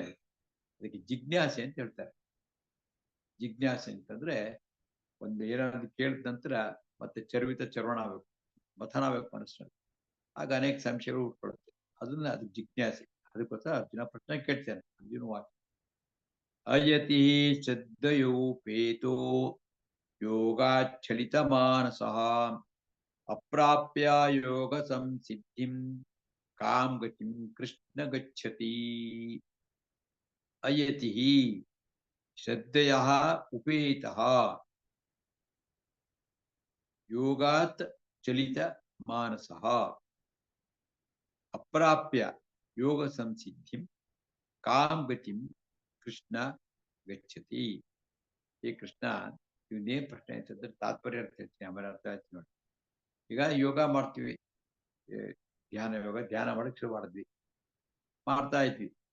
ಮಧ್ಯೆ ಯಾತಕ್ಕೋ ಸ್ವಲ್ಪ ಮೈಸೂರಿಗೋ ಬೆಂಗಳೂರಿಗೋ ಎಲ್ಲಿಗೆ ಹೋಗ್ಬೇಕು ಅಂತ ಅನ್ಬಿಟ್ಟು 2 ದಿವಸ ಬಿಟ್ಬಿಟ್ವಿ. ಬಿಟ್ಟೆ ಆಗ್ತಾ ಇದ್ದಂಗೆ ಬಿಟ್ಟೇ ಹೋಯ್ತು. ಆ ರೀತಿ ಯೋಗ ಧ್ಯಾನವನ್ನ ಅಥವಾ ಪಾರಾಯಣವನ್ನ ಅಥವಾ ಪೂಜೆಯನ್ನ ಉಪಾಸನೆಯನ್ನ ತಿಂಗಳುಗಟ್ಲೆ ಮಾಡಿದ್ವಿ. ನಾನು ಬೇರೆ ಎಲ್ಲ ಸುಖ ಬಿಟ್ಟು ಇದು ಮಾಡಿದ್ವಿ, ಬೇರೆ ಕಡೆ ಎಲ್ಲ ಹೋಗದೆ ಮಾಡಿದ್ವಿ, ಸಿನಿಮಾ ನೋಡಿದೆ, ಟಿವಿ ನೋಡಿದೆ, ಇದು ಮಾಡಿದ್ವಿ. ಎಲ್ಲ ಮಾಡಿದ್ರು ಕೂಡ ನಮ್ಮ ಮಧ್ಯೆ ಒಂದು ಊರ್ಗೋ ಎಲ್ಲ ಹೋಗೋದು 4 ದಿವಸ ಬಿಟ್ಟೇ ಹೋಯ್ತು. ಆ ರೀತಿ ಏನಾದ್ರು ಆಯ್ತು ಅಂತಂದ್ರೆ ನಮಗೆ ಪಾಪ ಬರುತ್ತಾ ಅಂತ ಪ್ರಶ್ನೆ. ಇನ್ನೊಂದು ಏನಂತಂದ್ರೆ ಇತ್ಲ ಕಡೆ ಅದು ಇಲ್ಲ ಇದು ಇಲ್ಲ ಆಗ್ಬಿಡುತ್ತಲ್ಲ. ಅವಾಗ ಸುಖಾನೂ ಪಡ್ಲಿಲ್ಲ. 2-3 ಗಂಟೆ ಕಾಲ ಕುತ್ಕೊಂಡು ಇದಕ್ಕೋಸ್ಕರ ಸಮಯ ಹಾಳು ಮಾಡಿದ್ವಿ. ಮತ್ತೆ ಫಲ ಬರೋ ತನಕ ಕಾಯ್ಲಿಲ್ಲ, ಅಷ್ಟು ಮಧ್ಯದಲ್ಲಿ ಬಿಟ್ಬಿಟ್ಟು. ಆ ರೀತಿ ಆದ್ರೆ ಏನಾಗತ್ತೆ ಅಂತ ಪ್ರಶ್ನೆ ಕೇಳ್ತಾರೆ. ಅಯತಿ ಯತಿ ಇದ್ರೇನೋ ಪ್ರಯತ್ನ ಮಾಡ್ತಾರೆ, ಅಯತಿ ಅಂದ್ರೆ ಸಂಯಮ ಇಲ್ಲದೆ ಇರತಕ್ಕಂಥವ್ರು. ಮತ್ತು ಶ್ರದ್ಧೆಯ ಉಪೇತ, ಯೋಗದ ತುಂಬಾ ಶ್ರದ್ಧೆ ಇಟ್ಕೊಂಡಿದ್ದಾರೆ, ಆದ್ರೆ ಅಯತಿ ಯಾವುದೋ ಕಾರಣಕ್ಕೋಸ್ಕರ ಮಾಡಕ್ಕಾಗದೆ ಮಧ್ಯೆ ನಿಂತು. ಯೋಗಾತ್ ಚಲಿತ ಮಾನಸಃ, ಯೋಗಾತ್ ಯೋಗದಿಂದ ಮಾನಸಃ ಚಲಿತ ಅಂದ್ರೆ ಮನಸ್ಸಿಂದ ಚಲನೆ ಆಗ್ಬಿಟ್ಟಿದೆ ಅಂದ್ರೆ ಹೊರಟೋಗಿದೆ. ಹೀಗಾಯ್ತು ಅಂತಂದ್ರೆ ಯೋಗಾತ್ ಚಲಿತ ಮಾನಸ, ಯೋಗದಿಂದ ಮನಸ್ಸನ್ನು ದೂರ ಹೊರಟೋಗ್ಬಿಟ್ಟಿದೆ. ಆಮೇಲೆ ಅಯತಿ ಪ್ರಯತ್ನದಲ್ಲಿ ನಮ್ಗೆ ಫೇಲ್ಯೂರ್ ಆಗಿದೆ. ಶ್ರದ್ಧೆಯ ಉಪೇತ, ಶ್ರದ್ಧೆಯಿಂದ ಶುರು ಮಾಡಿದ್ರು ಕೂಡ ಅದು ಈ ರೀತಿ ಆಗ್ಬಿಟ್ಟಿದೆ. ಆಗ ಅಪ್ರಾಪ್ಯ ಯೋಗ ಸಂಸಿದ್ಧಿ, ಯೋಗ ಸಂಸಿದ್ಧಿ ಅಪ್ರಾಪ್ಯ, ಯೋಗ ಸಂಸಿದ್ಧಿ ಆಗ್ಲಿಲ್ಲ, ಪ್ರಾಪ್ತಿ ಆಗ್ಲಿಲ್ಲ, ಯಶಸ್ಸು ಸಿಗ್ಲಿಲ್ಲ, ನಿಲ್ಸೇ ಬಿಟ್ರು ಮಧ್ಯದಲ್ಲಿ. ಯೋಗ ಸಂಸಿದ್ಧಿ, ಒಂದು ಸಿದ್ಧಿ ಅಂದ್ರೆ ಯಶಸ್ಸು ಸಿಗತ್ತಲ್ಲ, ಒಂದು ರಿಸಲ್ಟ್ ಸಿಗತ್ತೆ, ಏನೊಂದು ಫಲ ಸಿಗತ್ತೆ. ಅದ್ ಬರಕ್ ಮುಂಚೆನೆ ಅಪ್ರಾಪ್ಯ, ಅದು ಇನ್ನು ಬಂದೇ ಇರಲ್ಲ, ನಿಲ್ಲಿಸ್ಬಿಟ್ವಿ. ಈ ರೀತಿ ಮಾಡಿದ್ರೆ ಕಾಮ್ ಗತಿಂ ಕೃಷ್ಣ ಗಚ್ಚತಿ. ಕಾಮ್ ಗತಿಂ, ಯಾವ ಗತಿ ಅವ್ರಿಗೆ, ಯಾವ ದಾರಿ, ಅವ್ರ ಜೀವನದ ಮುಂದಕ್ಕೆ ಏನಾಗತ್ತೆ, ಅವ್ರು ಎಲ್ಲಿಗೆ ಹೋಗ್ತಾರೆ. ಕಾಮ್ ಗತಿ, ಯಾವ ದಾರಿಗೆ ಗಚ್ಚತಿ ಹೋಗುತ್ತಾರೆ. ಅಯತಿ ಶ್ರದ್ಧೆಯ ಉಪೇತಃ ಯೋಗ ಚಲಿತ ಮಾನಸ ಅಪ್ರಾಪ್ಯ ಯೋಗ ಸಂಸಿದ್ಧಿ ಕಾಮ್ ಗತಿಂ ಕೃಷ್ಣ ಗಚ್ಚತಿ. ಅರ್ಧಂಬರ್ಧ ಮಾಡ್ಬಿಟ್ಬಿಟ್ರೆ ಏನಾಗುತ್ತೆ, ಮಾಡಿದ್ರು 1-2 ವರ್ಷ ಪಾಪ ತುಂಬಾ ಧ್ಯಾನ ಎಲ್ಲ ಮಾಡಾಯ್ತು, ಯಾವ್ದೋ ಕಾಲ ನಿಂತೇ ಹೋಯ್ತು. ಎಲ್ಲರಿಗೂ ಅನುಭವ ಇದೆ. ನಾವು ಮುಂಚೆ ರನ್ನಿಂಗ್ ಹೋಗ್ತಾ ಇದ್ವಿ, ಜಾಗಿಂಗ್ ಮಾಡ್ತಾ ಇದ್ವಿ, ಯಾವತ್ತು ನಿಲ್ಲಿಸ್ಬಿಟ್ರೆ ನಿಂತೋಯ್ತು. ಯೋಗಕ್ಕೆ ಹೋಗ್ತಾ ಇದ್ವಿ, ಮಾಡ್ತಾ ಇದ್ವಿ, ನಿಂತೇ ಹೋಯ್ತು ಅಷ್ಟೇ. ಈ ರೀತಿಯಲ್ಲಿ ಆಗ್ಬಿಟ್ರೆ ನಮಗ್ ಪಾಪಗಳು ಬರುತ್ತೋ ಅಥವಾ ಏನಾದ್ರು ಉಪಯೋಗ ಆಯ್ತು, ಯಾಕಂದ್ರೆ ಎರಡೂ ಇದೇ ತರ ಆಗ್ಬಿಡುತ್ತಲ್ಲ ಅಂತ ಪ್ರಶ್ನೆ. ಶ್ಲೋಕ ನೋಡ್ಕೊಳ್ಳಿ. ಅಯತಿ ಶ್ರದ್ಧಯೋಪೇತೋ ಯೋಗಾತ್ ಚಲಿತ ಮಾನಸಃ ಅಪ್ರಾಪ್ಯ ಯೋಗ ಸಂಸಿದ್ಧಿಂ ಕಾಮ್ ಗತಿಂ ಕೃಷ್ಣ ಗಚ್ಚತಿ. ಯಾವ ಗತಿ, ಯಾವ ದಾರಿ ಗತಿಯನ್ನು ಪಡೆಯುತ್ತಾರೆ. 38ನೇ ಶ್ಲೋಕ. ಕಚ್ಚಿನ್ನೋ ಉಭಯ ವಿಭ್ರಷ್ಟ ಚಿನ್ನಾದ್ ಭ್ರಮಿವ ನಶ್ಯತಿ ಅಪ್ರತಿಷ್ಠೋ ಮಹಾಬಾಹೋ ವಿಮೂಢೋ ಬ್ರಹ್ಮಣ ಪತಿ. ಈ ಮಹಾಬಾಹುವೇ ಅಂದ್ರೆ ಕೃಷ್ಣನ್ಗೆ ಅರ್ಜುನ ಕೇಳ್ತಾ ಇರೋಂಥದ್ದು, ಹೇಳ್ತಾ ಇರೋದು. ಬ್ರಹ್ಮಣ ಪತಿ 2ನೇ ಸಾಲಿನಲ್ಲಿ ಕೊನೆಯಲ್ಲಿರುತ್ತದೆ. ಬ್ರಹ್ಮಣ ಪತಿ ಅಂದ್ರೆ ಬ್ರಹ್ಮನ ದಾರಿಯಲ್ಲಿ, ಭಗವಂತನ ಪಡೆಯತಕ್ಕಂಥ ಪ್ರಾಪ್ತಿಯ ಮಾರ್ಗದಲ್ಲಿ. ವಿಮೂಢ, 2ನೇ ಸಾಲದ ಫಸ್ಟ್ ಅರ್ಥ ಹೇಳಿ 1ನೇ ಸಾಲಿಗೆ ಆಮೇಲೆ ಬರುದು. ಬ್ರಹ್ಮಣ ಪತಿ ವಿಮೂಢ, ಇದು ಭಗವಂತನ ಪಡ್ಕೋಬೇಕು, ಧ್ಯಾನ ಮಾಡಿ ಎಲ್ಲ ಮಾಡಿ ಅಂತ ಹೋದಂತ ದಾರಿಯಿಂದ ವಿಮೂಢ ಅಂದ್ರೆ ಮೂಢ ಅಂದ್ರೆ ಗೊತ್ತಲ್ಲ,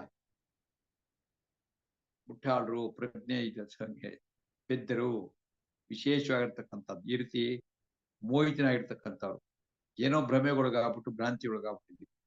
ಹಂಗಾಗಿ ಅಪ್ರತಿಷ್ಠ ಚಿನ್ನ, ಇದು ಕೊನೆಗೆ ಅದು ಕಾನ್ಸಂಟ್ರೇಷನ್ ಮಾಡಕ್ಕಾಗಿಲ್ಲ. ಅಪ್ರತಿಷ್ಠ ಆಶ್ರಯರಹಿತನಾದಂತಂದ್ರೆ ಅದನ್ನ ಒಂಥರ ಬ್ಯಾಲೆನ್ಸ್ ಕಳ್ಕೊಂಡಂತ ಅಪ್ರತಿಷ್ಠ ಅಂತ. ಅವಾಗ ಏನಾಯ್ತು, ಯಾವ ರೀತಿ ಅಂದ್ರೆ ಚಿನ್ನಾದ್ ಭ್ರಮ ಇವಾದ್ ಅಂತಂದ್ರೆ, ಚಿನ್ನ ಆದ್ರೇನು, ಛಿದ್ರ ಆಗೋದು. ಮೋಡ ಇತ್ತು, ಜೋರ್ ಮಳೆ ಬರುತ್ತೆ ಅಂತ ನೋಡ್ತಾ ಇತ್ತು. ಜೋರ ಗಾಳಿ ಬೀಸ್ತು, ಎಲ್ಲ ಹಡ್ಕೊಂಡು ಎಲ್ಲೆಲ್ಲೂ ಚಿನ್ನಾಭ್ರಂ ಇವಾನ್, ಮೋಡಗಳು ಚದುರೋದಂತೆ ಚದುರೋಯ್ತು. ಯಾವುದು, ನಮ್ಮ ಎಲ್ಲಾ ಪ್ರಯತ್ನ ಏನೋ ಆಗ್ಬಿಡುತ್ತೆ ಅನ್ಕೊಂಡಿದ್ವಿ, ಎಲ್ಲ ಹೊರಟೋಯ್ತು. ಹಾಗಾದ್ರೆ ಏನಾಗ್ತಿದ್ರೆ ಉಭಯ ವಿಭ್ರಷ್ಟ, ಎರಡೂ ಕಡೆ ಇಲ್ಲ, ಭೋಗನೂ ಇಲ್ಲ ಯೋಗನೂ ಇಲ್ಲ. ಯಾಕಂದ್ರೆ ಭೋಗವನ್ನೆಲ್ಲ ತ್ಯಾಗ ಮಾಡಿ ಯೋಗಕ್ಕೆ ಹೋದ್ವಿ, ಯೋಗನೂ ಮಾಡಲ್ಲ. ಉಭಯ ವಿಭ್ರಷ್ಟ. ಭ್ರಷ್ಟ ಅಂದ್ರೆ ಏನು? ಭ್ರಷ್ಟ ಅಂದ್ರೆ ಒಂದೇನೋ ಮಾಡ್ತಾ ಇದ್ವಿ, ಮಧ್ಯ ನಿಂತು ಇದ್ರಿಗೆ ಭ್ರಷ್ಟ ಅಂತ. ಭ್ರಷ್ಟರಾಗಬಾರ್ದು. ಅದಕ್ಕೆ ಉಭಯ ವಿಭ್ರಷ್ಟ ಕಶ್ಚಿತ್ ನ ನಶ್ಯತಿ. ಎಲ್ಲೂ ಕೂಡ ಹಾಳಾಗಲ್ಲ ಅಲ್ವೇ, ಹಾಳಾಗ್ಬಿಡುತ್ತಲ್ವಾ, ಏನ್ ಮಾಡೋದು ಪ್ರಶ್ನೆ. ಕಶ್ಚಿತ್ ನ ನಶ್ಯತಿ, ಪ್ರಶ್ನೆ. ಕಶ್ಚಿತ್ ನ ನಶ್ಯತಿ, ಎಲ್ಲ ಆಗ್ಬಿಡಲ್ವಾ, ಎಲ್ಲಾನು ಕೂಡ ನಶ್ಯತಿ ನಾಶ ಆಗುತ್ತೆ, ಎಲ್ಲ ಹೊಟ್ಟೋಗ್ಬಿಡುತ್ತಲ್ವಾ, ಎರಡೂ ಕಡೆ ನಷ್ಟ ಆಗುತ್ತಲ್ಲ, ಅವಾಗ ಏನ್ ಮಾಡೋದು ಅಂತ ಪ್ರಶ್ನೆ. ಶ್ಲೋಕ ಹೇಳ್ತೀನಿ. ಕಶ್ಚಿನ್ನೋ ಉಭಯ ವಿಭ್ರಷ್ಟ ಚಿನ್ನಾದ್ ಭ್ರಮಿವ ನಶ್ಯತಿ. ಚಿನ್ನ ಅಭ್ರಂ ಅಂತಂದ್ರೆ ಮೋಡ. ಚಿನ್ನಾದ್ ಭ್ರಮಿವ ನಶ್ಯತಿ. ಅಪ್ರತಿಷ್ಠೋ ಮಹಾಬಾಹೋ ವಿಮೂಢೋ ಬ್ರಹ್ಮಣ ಪತಿ. ಬ್ರಹ್ಮಣ ಪತಿ, ಪತಿ ಅಂದ್ರೆ ಪಥ ಅಂದ್ರೆ ದಾರಿ, ಪತಿ ಅಂದ್ರೆ ಬ್ರಹ್ಮನ ದಾರಿನಲ್ಲಿ, ಈ ಒಂದು ಸಾಧನೆಯ ದಾರಿಯಲ್ಲಿ ಹೊರಡೋಗ್ಬಿಡ್ತಲ್ಲ, ಏನ್ ಮಾಡೋದು. 39 ಶ್ಲೋಕ. ಏತನ್ಮೇ ಸಂಶಯಂ ಕೃಷ್ಣ ಚೇತುಂ ಅರ್ಹಸ್ಯ ಶೇಷತಃ ತ್ವದನ್ಯಾತ್ ಸಂಶಯಸ್ಯಾಸ್ಯ ಚೇತಾ ನಚ್ಯುಪಪದ್ಯತೆ. ಏತನ್ ಅಂದ್ರೆ ಇದು ಅಂತ, ಏತತ್ ಮೇ ನನಗೆ, ಸಂಶಯಂ ಇದು ನನಗೆ ಸಂಶಯ, ಕೃಷ್ಣ, ಚೇತುಂ ಅರ್ಹಸಿ ಅಶೇಷತಃ. ಅಶೇಷತಃ ಮೊನ್ನೆ ಬಂದಿತ್ತಾರೆ ಶಬ್ದ, ಶೇಷ ಅಂದ್ರೆ ಉಳ್ಕೊಳ್ಳೋದು, ಅಶೇಷ ನೀವು ಉಳ್ಕೊಳ್ಳದೆ, ಕಲ್ಪಾನು ಉಳ್ಕೊಳ್ದೇ ಇರುತ್ತೆ. ಅಶೇಷತಃ ಚೇತುಂ ಅರ್ಹಸಿ. ಚೇತುಂ ಅದನ್ನೇ ನನ್ನ ಸಂಶಯವನ್ನು ಛಿದ್ರ ಮಾಡಲು, ಅಂದ್ರೆ ನನ್ನ ಸಂಶಯನ ಪರಿಹಾರ ಮಾಡೋದಕ್ಕೆ ನೀನು ಅರ್ಹಸಿ, ಅರ್ಹನಾಗಿದ್ದೀಯೇ, ನೀನೇ ಇದಕ್ಕೆ ಸರಿ, ನೀನು ಅರ್ಹನಾಗಿದ್ದೀಯ. ತ್ವತ್ ಅನ್ಯ, ನಿನ್ ಬಿಟ್ಟು, ತ್ವದನ್ಯ ನೀನು ಬಿಟ್ಬಿಟ್ಟು ಬೇರೆಯವರು, ಅಸ್ಯ ಸಂಶಯಂ ಈ ಸಂಶಯವನ್ನು, ಚೇತ ಛಿದ್ರಿಸಲು, ಪರಿಹಾರ ಮಾಡಲು, ನ ಹಿ ಉಪಪದ್ಯತೆ. ಹಿ ಏಕೆಂದ್ರೆ ನ ಉಪಪದ್ಯತೆ, ಅವ್ರಿಗೆ ಇದು ಬೇರೆ ಯಾರು ಕೂಡ ಈ ಸಂಶಯ ಪರಿಹಾರ ಮಾಡಕ್ಕೆ ಸಾಧ್ಯನೇ ಆಗುದಿಲ್ಲ, ದಯವಿಟ್ಟು ನಿನಗಾಗತ್ತೆ, ನೀ ಹೇಳು ಅಂತ ಕೇಳ್ಕೊತೀನಿ. ಏತನ್ಮೇ ಸಂಶಯಂ ಕೃಷ್ಣ ಚೇತುಂ ಅರ್ಹಸಿ ಅಶೇಷತಃ. ಸಂಪೂರ್ಣವಾಗಿ ಪರಿಹಾರ ಮಾಡಕ್ಕಾಗಿ ನಿನಗೊಬ್ಬನಿಗೆ ಆಗ್ತಕ್ಕಂಥದ್ದು. ತ್ವದನ್ಯ, ತ್ವತ್ ಅನ್ಯ ಸಂಶಯಸ್ಯ ಅಸ್ಯ ಸಂಶಯಸ್ಯ ಚೇತಾ ನ ಚುಪಪದ್ಯತೆ. ನೋಡಿ, ಏತನ್ಮೇ ಸಂಶಯಂ ಕೃಷ್ಣ ಚೇತುಂ ಅರ್ಹಸ್ಯ ಶೇಷತಃ ತ್ವದನ್ಯಃ ಸಂಶಯಸ್ಯಾಸ್ಯ ಚೇತಾ ನಶ್ಯುಪಪದ್ಯತೆ. ನ ಹಿ ಉಪಪದ್ಯತೆ. ಹಿ ಇದು ಏಕೆಂದರೆ ಅಂತ, ಉಪಪದ್ಯತೆ ಆಗುವುದು. ಈಗ ಇಷ್ಟು 2 ಶ್ಲೋಕ ಪ್ರಶ್ನೆ ಕೇಳಿದ್ದಾನೆ. ಈಗ ಭಗವಂತ ಉತ್ತರ ಕೊಡ್ತಾನೆ. ಕೃಷ್ಣ ಶ್ರೀ ಭಗವಾನ್ ವಾಚ ಪಾರ್ಥ ನೈವೇಹ ನಾಮುತ್ರ ವಿನಾಶಸ್ತಸ್ಯ ವಿದ್ಯತೆ ನ ಹಿ ಕಲ್ಯಾಣಕೃತ್ ಕಶ್ಚಿತ್ ದುರ್ಗತಿಂ ತಾತ ಗಚ್ಚತಿ. ಹೇ ಪಾರ್ಥ, ನ ಈವ ಇಹ ನ ಅಮುತ್ರ ವಿನಾಶ ತಸ್ಯ ವಿದ್ಯತೆ. ಹೀಗೆ ಅವನು ಪಾಪ ಅನೇಕ ವರ್ಷಗಳು ಧ್ಯಾನ ಎಲ್ಲ ಮಾಡ್ದ, ಮಧ್ಯಾಹ್ನ ನಿಂತೋಯ್ತು. ಆದ್ರೆ ಅಂತ ಅವನಿಗೆ ತಸ್ಯ ಇಹ ಈ ಲೋಕದಲ್ಲಿ ನೋಡಿ ಇಲ್ಲಿ ಬಂತದ್ದು ನೈವೇಹ ಅಂತಿದೆಯಲ್ಲ, ನ ಈವ ಇಹ ಇಹ ಅಂದ್ರೆ ಇಲ್ಲಿ, ವಿನಾಶ ನ ವಿದ್ಯತೆ ಅವನು ಈ ಲೋಕದಲ್ಲಿ ಇನ್ನೂ ಹಾಳಾಗಲ್ಲ. ಧ್ಯಾನ ಮಾಡೋದ್ರಿಂದ ಏನೋ ಆಗ್ಬಿಡುತ್ತೆ ಕೆಟ್ಟೋಯ್ತು ಅಂತ ಏನಿಲ್ಲ. ಅವನು ಈ ಲೋಕದಲ್ಲಿ ನ ಇಹ ವಿನಾಶ ನ ವಿದ್ಯತೆ, ಅವನಿಗೆ ವಿನಾಶ ಆಗುದಿಲ್ಲ, ತೊಂದರೆ ಆಗುದಿಲ್ಲ, ಏನೂ ಆಗೋದಿಲ್ಲ. ಅಮೂತ್ರ ಏವನ ಅಷ್ಟೇ ಅಲ್ಲ, ಅಮೂತ್ರ ಅಂದ್ರೆ ಪರಲೋಕ, ಅಲ್ಲೂ ಕೂಡ ಅವನಿಗೆ ನ ಅಂದ್ರೆ ಏನು ಆಗೋದಿಲ್ಲ, ವಿನಾಶ, ಅಲ್ಲೂ ಕೂಡ ಏನು ತೊಂದರೆ ಆಗೋದಿಲ್ಲ. ಹಿ ಏಕೆಂದರೆ ಇಲ್ಲಿ ಬಹಳ ಪ್ರೀತಿಯಿಂದ ತಾತ ಅಂತಾನೆ. ತಾತ ಅಂತಂದ್ರೆ ಬಹಳ ಪ್ರೀತಿಯಿಂದ ಅರ್ಜುನ ಹೇಳ್ತಾರೆ ತಾತ. ಯಾವ ರೀತಿ ನಮ್ಮಲ್ಲಿ ಮಕ್ಕಳ ಮೇಲೆ ಪ್ರೀತಿ ಆಗುತ್ತೆ ಅಂದ್ಕೊಂಡು ತುಂಬಾ ಪ್ರೀತಿ, ಏನೋ ಅಪ್ಪ ಅಂತಂತೀವಿ, ಅವನ ಅಪ್ಪ ನಾವು ಮಗನೇ, ಅಲ್ಲ ಅಪ್ಪ ಅಂತಂತೀವಿ, ಯಾಕಂದ್ರೆ ಪ್ರೀತಿ. ಅದೇ ರೀತಿನೇ ಕೃಷ್ಣನಿಗೆ ಅರ್ಜುನ ಮೇಲೆ ಪ್ರೀತಿಯಿಂದ ತಾತ ಅಂತ ಅಡ್ರೆಸ್ ಮಾಡ್ತಾರೆ, ಈ ಪ್ರೀತಿ ಪಾತ್ರನೇ ಅಂತ. ಕಲ್ಯಾಣ ಕೃತ್ ಕಶ್ಚಿತ್ ದುರ್ಗತಿಂ ನ ಗಚ್ಚತಿ. ಕಲ್ಯಾಣ ಕೃತ್, ಕಲ್ಯಾಣ ಅಂದ್ರೆ ಒಳ್ಳೇದು, ಒಳ್ಳೇದು ಮಾಡಿದಂಥವ್ರಿಗೆ, ಅಂತ ಒಳ್ಳೆ ಕರ್ಮಗಳು ಮಾಡಿದಂಥವ್ರಿಗೆ, ಕಲ್ಯಾಣ ಕೃತ್ ಒಳ್ಳೆ ಕರ್ಮ ಮಾಡಿದಂಥವ್ರಿಗೆ ಕಚ್ಚಿತ್ ದುರ್ಗತಿಂ ನ ಗಚ್ಚತಿ. ಯಾವ ಮನುಷ್ಯರು ಕೂಡ ಅವ್ರಿಗೆ ಕೆಟ್ಟದಾರೆ, ಅವ್ರಿಗೆ ಪಾಪ ಬರುತ್ತೆ ಅಥವಾ ದುರ್ಗತಿ ಸಿಗುತ್ತೆ ಅಂತಕ್ಕಂಥದ್ದು ಇಲ್ವೇ ಇಲ್ಲ.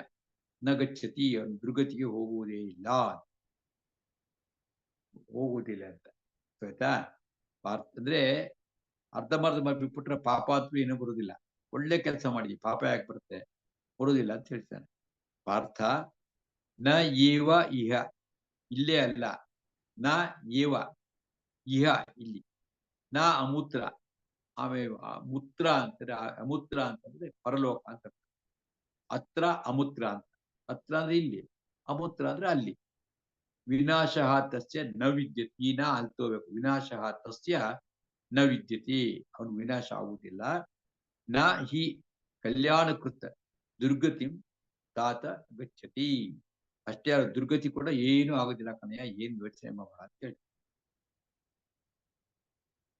ಶ್ರೀ ಭಗವಾನ್ ವಾಚ ಪಾರ್ಥ ನೈವೇಹ ನಾಮುತ್ರಾಂ ವಿನಾಶಸ್ತಸ್ಯ ವಿದ್ಯತೆ ನಹಿ ಕಲ್ಯಾಣಕೃತ್ ಕಶ್ಚಿತ್ ದುರ್ಗತಿಂ ತಾತ ಗಚ್ಚತಿ.